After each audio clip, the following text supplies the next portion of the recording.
Hi guys, সুবানু hair. আজ আমি নতুন একটা বিজনেস দুটো বিজনেস করেছি। তার মধ্যে একটা হচ্ছে euro India fresh food limited. Euro India fresh food limited, যেটার বিজনেস মডেল আমি খুব মোটামুটি ভালোভাবে বুঝতে পেরেছি। আর একটা ডেকান হেলথ কেয়ার, আর একটা হচ্ছে ডেকান হেলথ কেয়ার লিমিটেড, যেটা একটু অসুবিধা হচ্ছে বুঝতে অনেক একটু বিজনেস মডেল প্রোডাক্টটা যেটা একটু হেলথ কেয়ার রিলেটেড, তো যেটা বুঝতে একটু প্রবলেম হচ্ছে। যাক, ট্র্যাক করলে হয়তো আমি আর একটু ইমপ্রুভমেন্ট হয়ে যাবে বোঝাটা। যাক, euro health care fresh food limited, যেটা আমি বুঝতে পেরেছি বিজনেস মডেলটা কী। এ তিন ধরনের প্রোডাক্ট সেগমেন্ট। একটা হচ্ছে potato chips and extruded snacks, মানে যেখানে পটেটো চিপস, যেটা লেস যে আমাদের চিপস, সেরকম লেস যে চিপস সেলস করে সেরকম পটেটো চিপস। আর এক্সট্রুডেড স্ন্যাক্স বলতে যেরকম ঘাটিয়া বলতেছে, যেটা আমাদের চানাচুরের যে গাঁটি যেগুলো থাকে সেগুলো একটাকে গাঁটিয়া বলে, যেটা ভাষায় হিন্দিতে ঘাটিয়া বলে। আর একটা হচ্ছে যেরকম নামকিন, তারপর আরেকটা হচ্ছে মানে বেসন দিয়ে যে সকল যে স্ন্যাক্সগুলো তৈরি হয়, যেরকম হচ্ছে একটা কিছু নামকিন, তারপর কুরকুরে যেরকম প্যাকেটের যে কুরকুরে পাওয়া যায়, সেরকম ওরকম কুরকুরে বানায়। একটা হচ্ছে ওই সেগমেন্ট, একটা হচ্ছে potato chips and extruded snacks. ওই পটেটো চিপস যে প্রোডাক্টগুলো আমি বললাম সেগুলো ওই সেগমেন্টের মধ্যে পড়ে। তারপর একটা হচ্ছে জুসের মধ্যে যেরকম জুসের মধ্যে ম্যাঙ্গো জুস, তারপর স্ট্রবেরি জুস, গোয়াভা জুস, পেয়ারার জুস, আমের জুস, যেগুলো যেরকম বড় বড় আমাদের বেভারেজ কোম্পানিগুলো যে জুস তৈরি করে, যেরকম লেজই যেরকম তৈরি করে, কোকাকোলার যে জুস পাওয়া যায় সেরকমই এও জুস বানায়, নিজস্ব ব্র্যান্ডে বিক্রি করে। যেমন ইউরো ফ্রেশ, তারপর ইউরো লেমন, যেমন লেবুর জুস, যেটা নিজস্ব ব্র্যান্ডের নামে বিক্রি করে। আর যে পটেটো চিপস আর এক্সট্রুডেড স্ন্যাক্স, সেটাও নিজস্ব ব্র্যান্ডে বিক্রি করে, যেমন Euro Funfill, Euro Rangoli, Euro Bubbles, Euro Pops and Euro Wheels. এবার প্যাকেজ, আর একটা 3 নম্বর বিজনেস সেগমেন্টকে হচ্ছে প্যাকেজ ড্রিঙ্কিং ওয়াটার, যেটা যেরকম বিসলেরি বিজনেস সেরকম।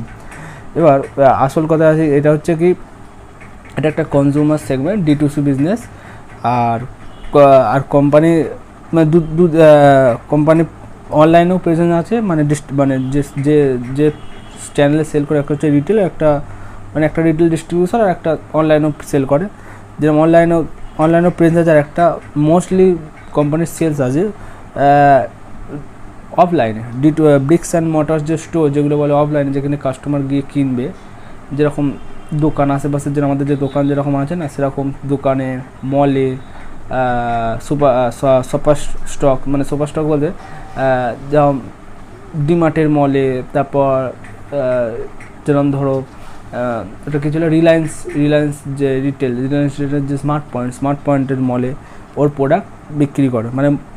বেশিরভাগ সেলটাই আসে, প্রায় 90% ওপরে সেল আসে offline bricks and mortar sale থেকে। আর কোম্পানির যদি ডিস্ট্রিবিউশন নেটওয়ার্ক দেখি, কোম্পানির 3টে মেগা স্টোর আছে, যেমন মুম্বাই আছে, সুরাটে আছে, আর ভাবনগর গুজরাট।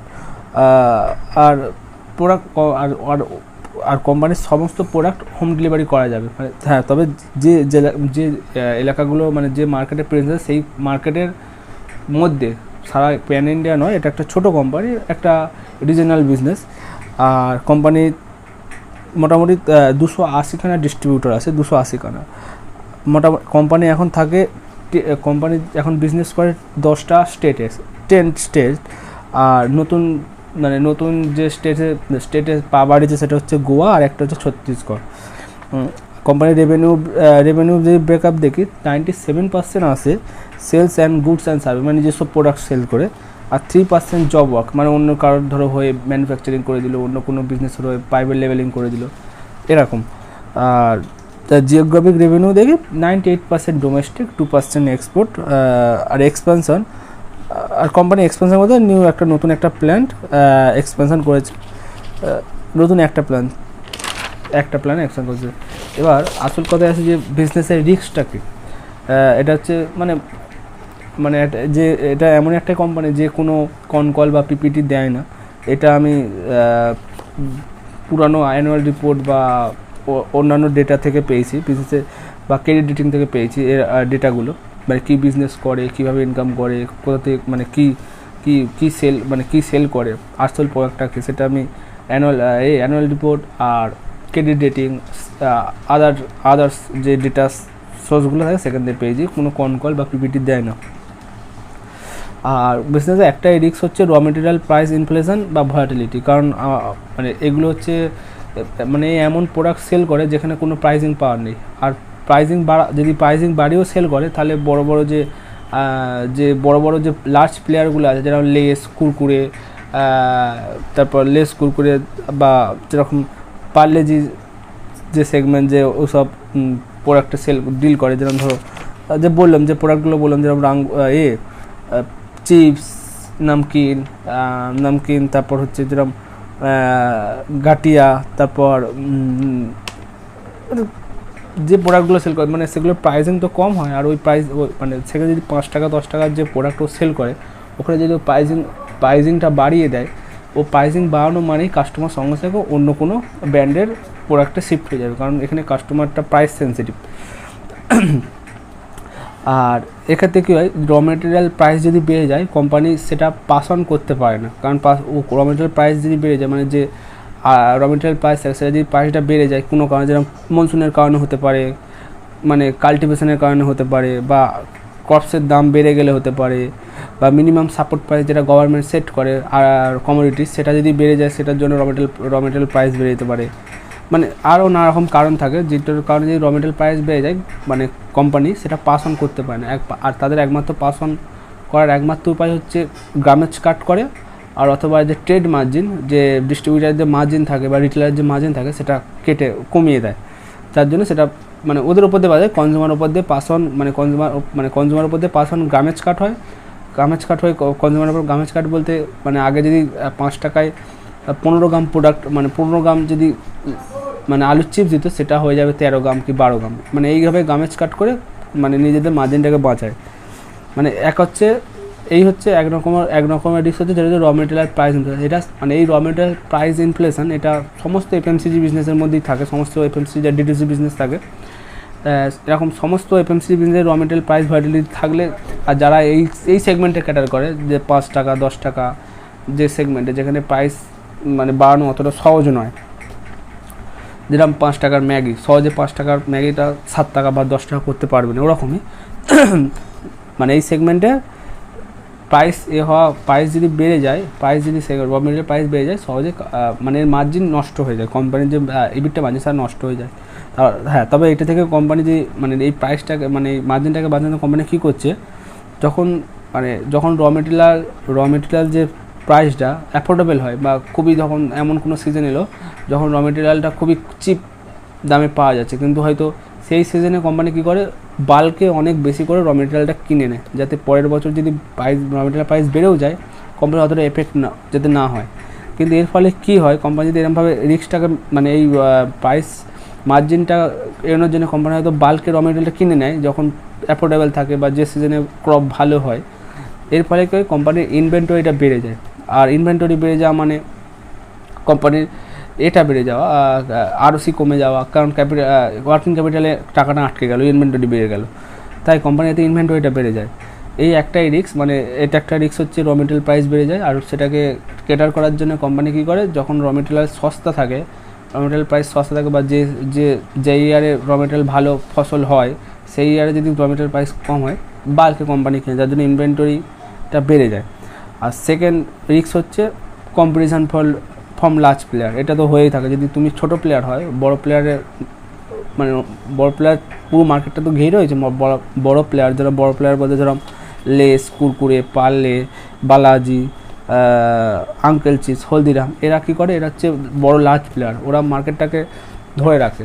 আর সেখানে যদি একটা ছোটো প্লেয়ার সেখানে ঢুকতে চায়, তারা প্রাইজিং কাট করে ডিটেলারের মার্জিন বাড়িয়ে সেই প্লেয়ার তাদেরকে ঢুকতে দেয় না, ছোটো প্লেয়ারকে। আর এই একটা মানে এই যে ইউরো ইন্ডিয়া ফ্রেশ লিমিটেড, এটা একটা ছোটো প্লেয়ার, আর যেরকম হলদিরাম, লেস, এরা হচ্ছে বড় প্লেয়ার, এরা সহজে ছোটো প্লেয়ারদের ঢুকতে দেয় না মার্কেটে। আর ছোটো প্লেয়ার ঢুকলেও সেখানে তাদের মার্জিন খুব কম করে ঢুকতে হয়। আর এরা হচ্ছে লার্জ প্লেয়ার, এদের কাছে মার্জিন প্রেশারটা থাকে, এদের কাছে প্রাইসিং প্রেশার থাকে, এদের কাছে প্রাইসিং প্রেশার বলছে এরা কন্ট্রোল করে প্রাইসিংটাকে। যেরকম বিঙ্গো, মানে এই কটা ধরো লার্জ প্লেয়ার, লেস, কুরকুরে, এদের থেকে কম্পিটিশানটা থাকার কারণে কোম্পানি সহজে, মানে এটা কম্পিটিশান একটা মানে এটা একটা কম্পিটিশান, একটা নেচার বিজনেসের, সবসময় কম্পিটিশান থাকে, প্রতিটা বিজনেসে কম্পিটিশান থাকে। কিন্তু এটা একটা রিস্ক যে বড় প্লেয়ার কম্পিটিশানের জন্য মানে যে স্পিডে এগোবে বা যে মার্জিনটা এটা কম হয়, মানে এর মার্জিন কম হয় বড় প্লেয়ার কম্পিটিশানের জন্য। যাক, এটা কোনো মানে এটা একটা রিস্ক, আবার রিস্ক নাও বলতে পারি, কারণ সব বিজনেসে কম্পিটিশান থাকে। আবার যারা কম্পিটিশানটাকে মানে কম্পিটিশানকে ভয় পায় না, তারা ঠিক গ্রো করে নেয়। আর মার্কেট কম্পিটিশান বোঝে না, যে বেশি হারে গ্রো করবে তাকেই রিওয়ার্ড করবে। আর লাস্ট রিস্ক হচ্ছে ওই হাই ওয়ার্কিং ক্যাপিটাল বিজনেস। কারণ এর যদি ওয়ার্কিং ক্যাপিটাল দেখি, ইনভেন্টরি ডে হচ্ছেই 169 ডেজ, মানে এটা মানে কোম্পানির ইনভেন্টরি ডে হিউজ, 169 ডেজ মানে আর রিসিভেবল ডে হচ্ছে 59, যার জন্য ওয়ার্কিং ক্যাপিটালটা আটকে যায় ইনভেন্টরি আর রিসিভেবল ডে। আর যার জন্য পরবর্তী প্রোডাক্ট বানানোর জন্য কোম্পানিকে আবার লোন নিতে হয়, ডেট মানে ইকুইটি রেজ করতে হয়, কারণ যে ওয়ার্কিং ক্যাপিটালে টাকাটা আটকে আছে। কারণ যেখানে একটা রিসিভেবল ডে ডিটিসি বিজনেসের জন্য 10 থেকে 15 দিন হয়, মানে ডিস্ট্রিবিউটার থেকে টাকাটা 10 থেকে 15 দিন বা 20 দিনে চলে আসে, সেটা অলমোস্ট 2 মান্থ। আর ইনভেন্টরি ডে তো বাড়ার একটাও কারণ আছে কি, ইনভেন্টরি বাড়ার একটা কারণ কি, যখন র মেটেরিয়াল সস্তা হয় তখন এই বাল্কে কিনে নেয়, বাল্ক মানে অনেকটা কোয়ান্টিটি কিনে, যাতে পরের সিজনে যদি র মেটেরিয়াল প্রাইস বেড়ে যায় যাতে এফেক্টটা না হয়, কিন্তু তার জন্য ইনভেন্টরি ডেটা বেড়ে যায়। আর যাক, এটাই হলো একটা মানে বিজনেসটার একটা খুবই সিম্পল বিজনেস, 3-4 রকম সেগমেন্টে আছে, আর বিজনেসটা বোঝা খুবই সিম্পল। মানে কোনো ডেটা এখনো পর্যন্ত আমি কোনো পিপিটি বা কল পাইনি, পুরোটাই বিজনেসটা বোঝা হলো পুরোটাই এক্সিস্টিং যে ডেটাগুলো আছে, পাস্ট ডেটা, সেগুলোর ওপর ভিত্তি করে। কোনো কোম্পানি কোনো শেয়ার করে না, তবে হ্যাঁ লেটেস্ট কোয়ার্টারের গ্রোথ হচ্ছে 59%, যেটার জন্য একটা বেটার, যে কোম্পানি একটা গ্রো করে যাচ্ছে। আর এইসব যে কম্পিটিশান, র মেটেরিয়াল প্রাইস রিস্ক, এগুলো কোনো ম্যাটার করে না, সেটা সব কোম্পানির ওপরেই প্রেশার পড়ে। কারণ র মেটেরিয়াল প্রাইস সেটা কারোর জন্য, আমি বড় যে এফএমসি কোম্পানিগুলোর কল পড়েছি, তারা সবাই বলেছে র মেটেরিয়াল প্রাইসের রিস্ক, মানে র মেটেরিয়াল বেড়ে গেলে তাদের মার্জিন কমে যায়। শুধু এর জন্য নয়, সবার জন্য র মেটেরিয়াল প্রাইস বেড়ে গেলে মার্জিন কমে যায়। আর কম্পিটিশান তো সবার জন্য রয়েছে। তবে হ্যাঁ, মানে এর একটা কি, ইনভেন্টরি আর রিসিভেবল ডেটা বেশি, কারণ এর ছোটো প্লেয়ার কী হয়, যে ডিস্ট্রিবিউটার থেকে সহজে টাকা চাইতে পারে না, বা টাকা চায় মানে ডিস্ট্রিবিউটারকে পুশ সেল করে, মানে সহজে মানে ডিস্ট্রিবিউটারকে বলে যে তুমি মালটা বিক্রি করো না, পরে আমার টাকা দেবে, এরকম। কিন্তু একটা বড় প্লেয়ার কী হয়, রিসিভেবল ডে মানে ডিস্ট্রিবিউটার জানে যে এর মাল বিক্রি হয়ে যাবে, যার জন্য রিসিভেবল ডে কম হয়। মানে আর কিছুই নয়, সিম্পল বিজনেস। যে গ্রো করবে, সে কম্পিটিশান হোক, যাই হোক, রিস্ক হোক, কোনো ম্যাটার করে না, যে গ্রো করবে মানে যে গ্রোথ করে যাবে, year on year sales growth high হবে, তার স্টক পয়সা বানাবে, কোনো না। ঠিক আছে, বাই, গুড নাইট।